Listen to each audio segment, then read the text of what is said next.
Đây. Đây, đứng rồi. Đây.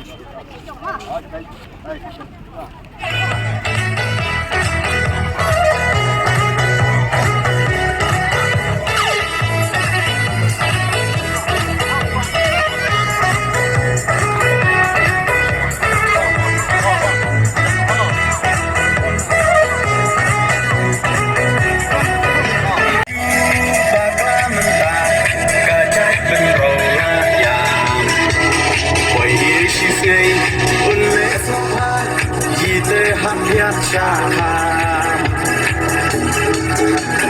Kong deng kong na ha upra, ba deng ba na ha upra, may na pa na ha upra, lamangin ra ha upra,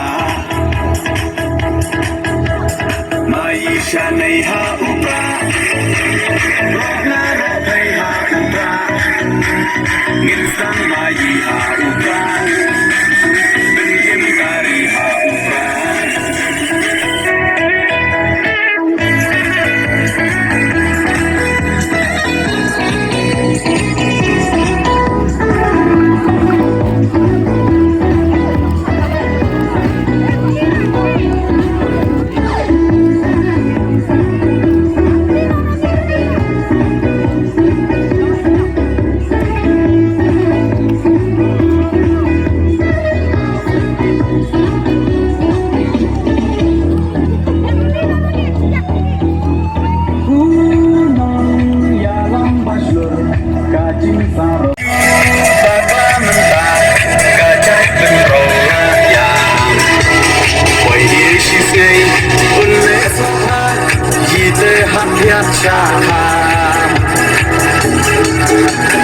Kong deng kong na ha upra, ba deng ba na ha upra, may na pa na ha upra, lamangin ra ha upra,